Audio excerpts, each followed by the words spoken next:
Aloha. All right. I just saw about 3 weeks ago, March 3rd, saw Willie Nelson at the Strawberry Festival here in Plant City, Florida. Second time I've seen him at the Strawberry Festival. And it's awesome because it's during the day. You know, there's legitimate farmers here in Plant City, a lot of them, and it's just a lot of families, and it's just kind of like somewhat of a throwback to the early years ago when that was just a regular part of entertainment, and there's just a wholesomeness about it. Daytime show. And it was good. You know, it was his son Micah, the Particle Kid. He's there, you know. He's coming into his own, and no Lucas. Lucas is kind of the better known one, and got his own band, plays with Neil Young and stuff. And that was just an entertaining, good show.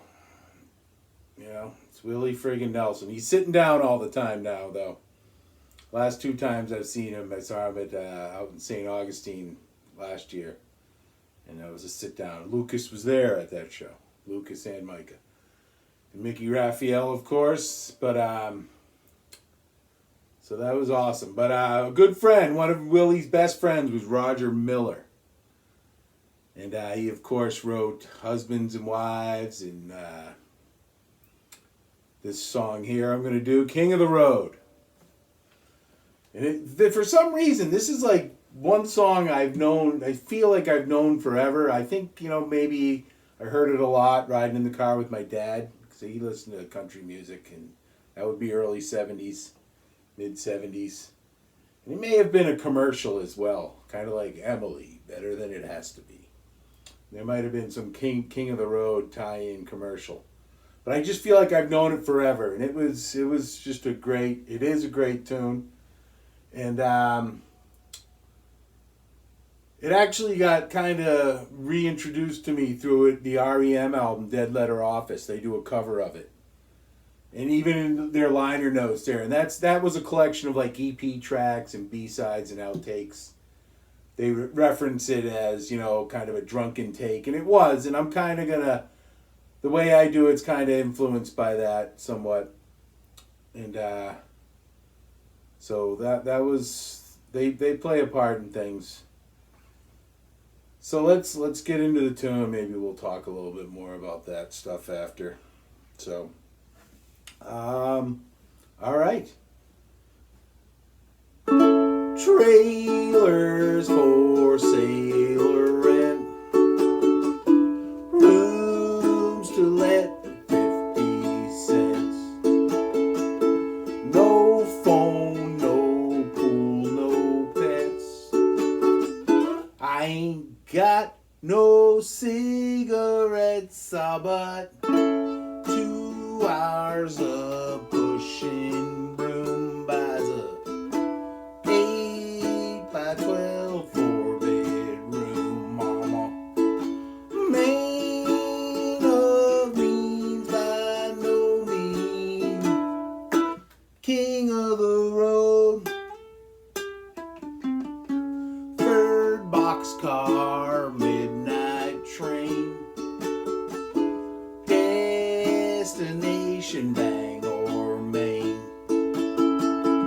Old worn out suit and shoes.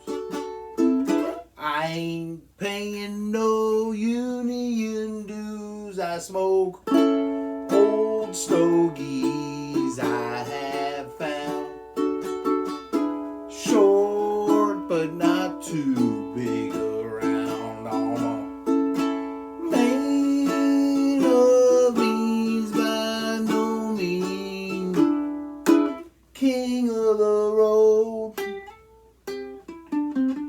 I know every engineer on every train, all of their children and all of their names, and every handout in every town, and every lock that ain't locked when no one's around. I sing trailers for sale or rent,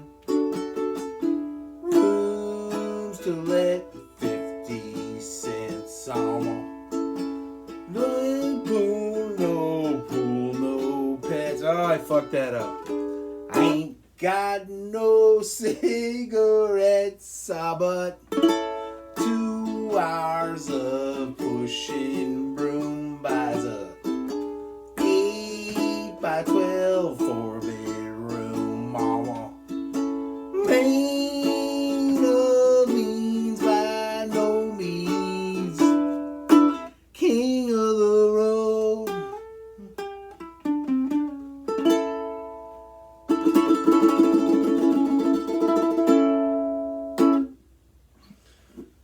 God, just space that. And that's a classic line, man. No phone, no pool, no pets. That's like the best line in the tune. But I'm kind of, this ain't, I'm not making no fucking album here, so I pretty much am not going to do it again. Most likely. Because it was still good, I think. I kind of screwed up earlier too. I was doing that. I don't pay no union dues. I was going to screw that. I think I recovered quite well there. I don't know that I needed to point that out. But I did a little, I ain't paying no union dues. See, that's, you gotta be able to swing on that one. So, and I had that down. I was kind of working and singing it to myself all week. You gotta have a certain irreverent, you know, you want to get it right, and you're taking it serious, but you gotta be loose. So we'll keep that one. And I just finished up Willie's autobiography. What is it called? Like, It's a Long Story or something like that. And it was interesting. It was good. And but that line about trailers for sale or rent, that was like a kind of a true reference to, there's a trailer park in Nashville, and when he first moved there, he didn't have any money, even though he'd already written the big songs there. Time Fade, Ain't It Funny How Time Slips Away, Crazy, and Nightlife. But and Roger Miller had lived in that same trailer park, and that, you know, trailers for sale or rent, that was kind of a reference, kind of, you know, that's one of those facts that's kind of irrelevant, but at the same time. So that was interesting. But as far as that REM, you know, REM's one of those bands. I think I have most of their CDs. Maybe the last couple they did when they kind of, after their drummer left and stuff, I may not. But that lead singer guy, I don't even want to say his name. I hate even referencing people that I don't want to, because he just was such a dour character. And just one of these guys, it seemed like, you know, everything, he kind of had a problem with everything. So he kind of, you know, and that song, Losing My Religion, one of the most annoying songs ever. Up there with One by U2. And I just was talking with my sister about U2's new album, Songs of Surrender. 40 reworkings of a lot of their old songs. It's nothing special, nothing really. I mean, it's good. There's some good tunes on there, but there's nothing kind of revelatory, really, in my opinion, you know. And a few too many piano, like, kind of one-note piano-y sort of things, which, you know, some people can do that. You know, although Neil Young, too, I'm not a huge fan of his piano-based tunes. But, still, you know, U2, I was there at the beginning of U2. My older brother had the Boy album, and I was writing in on that. So well before the Joshua Tree and stuff. And it was kind of, they went away and nobody really cared. I think they went away. Maybe that was me not paying attention, but for the last 10 years, now they're back. And I do find that you can only take Bono small doses of that or better. He gets kind of annoying quick. And there's something about, and we're off on a tangent here, but that U2, there's just, and I guess it's kind of because he was running around with all the climate change people and all this stuff, but it just feels like it's a crowd attracts a crowd that I personally don't want to associate with. Just kind of an elitist, um, Tesla driving. Not that there's anything wrong with the Teslas, but, I think if you somewhat sympathize with my stance on things, you would, the people who are kind of rolling with that now are kind of not really the people you want to hang out at the beach with, I just feel. And that feels like it seems like, you see pictures, these people who wear black all the time, like think about it, you see a picture of Bono walking and he's got this black coat and the black boots and the black sunglasses, but if you were to like walk down a street in LA when it's 95 degrees and then some idiot came out of like a studio and is basically dripping sweat because he's dressed for like 40-degree weather, but it's part of his image, and just perfectly coiffed and manicures and stuff, it just, there's a silliness about it all, and they're all like that. Keith Richards, one of my favorites. I mean, I've never wanted to dress like him. The first band that I wanted to dress like, or not, I didn't want to dress like, but it was because I dressed that way already, were the guys in the Grateful Dead. And they basically, here's what I'm wearing today. And they did stuff, and then it seemed like they went to the gig, and they didn't feel a need to put on any other clothes. Because we're playing music. There's no need to dress up. I've never been big on that kind of, all the scarves, and like Sir Elton there. I mean, he's a jackass, But I mean, he's good, and Elton John is a legitimate music fan. I watched a good documentary on YouTube this week about Tower Records, and they talk about like Elton John. Tuesday used to be release day for records. Like I remember, even in my lifetime, I'd be there. I remember going to fucking, I think it was maybe Good Vibration. Not sure. It was in Franklin, Mass. But the day like Keith Richards' first solo album came out, it was like I fucking wanted to break into the store to get that, And then they moved it to Friday like 5 years ago, to kind of sync up with something. I like the Tuesday because Tuesday is just a weird day to do something like that. And there used to be every Tuesday you get new releases.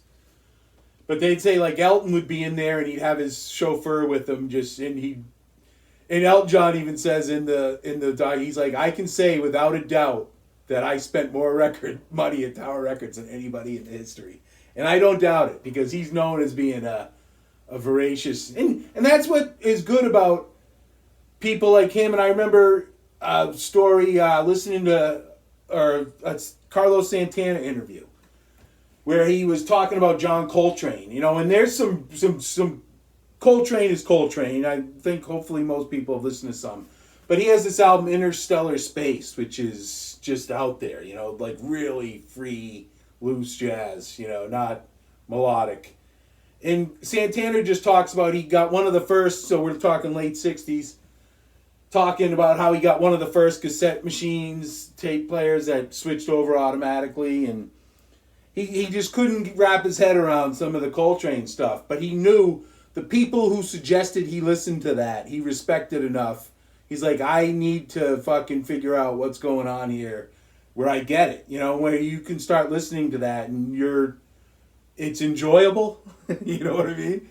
And he would like go to sleep with headphones on every night, just listening to the more outre, outre, Coltrane music, and that, but and the point being, like guys like Santana and Eric Clapton and Elton John, who are famous musicians, but they obviously don't have to work all the time, and that they are voracious music fans. David Bowie and Mick Jagger, both huge blues. David Bowie was a huge blues fan, old blues, and I mean, he's a guy who really kind of gave a big, obviously with Let's Dance with Stevie Ray Vaughan, and but they spend their time listening to music and stuff. They're really into it. It's not like just something that that's because they like it. you know, and that's just important stuff. And so that's why I've always respected, you know, probably my initial first getting into music, you know, Clapton and Cream was big, and the Stones. So Keith and Eric Clapton really influenced, you know, I listened when they talked about Muddy Waters and Howlin' Wolf and Jimmy Reed, you know, I went and got that stuff, you know. And that's foundation stuff, and it's still foundation stuff. You know, you should know Jimmy Reed, you know. And the wonderful thing is, like Muddy Waters, I listen to him more now than ever, and it's better. I used to be more, the two pillars of blues kind of were, of electrified Chicago blues were Muddy and the Wolf. And I used to be more of a Howlin' Wolf guy. Now I think I'm more of a Muddy guy. But they're both outstanding. You can't go wrong with either of them. There's no need to choose, although you can only listen to one pleasurably at a time. You could put them both on, but that would be somewhat cacophonic. So, yeah, that was a good little chat because it kept going further and further away from the topic. So, I like that though. That's the tangents are what makes it fun, and how it can keep going. And how it can keep going forever, you know. So King of the Road, yeah, I'm gonna stick with that. I didn't lose the music there, so you know, we're gonna stick with that one. Damn, I had it down. I'm tempted, but that was a good talk too. So I think I'll just stay with what I've just done here. I got a cat here about to pop some more kittens too, like literally any moment. And I'm bummed out because the bad thing about it is she was impregnated by one of her kittens, who's now fixed, but I didn't do it in time. So I don't know what's going to happen there. I've kind of researched it, and I guess they can be all right. It's not quite as scary as the human thing. But A, I didn't really want any more kittens. B, there's still a question there could be issues. And C, I just don't need any more cats. And look, man, I don't want to do anything shady. I'm not able to do the bag into the river thing, you know. So I don't know what the hell I'm gonna do. Meow. Aloha.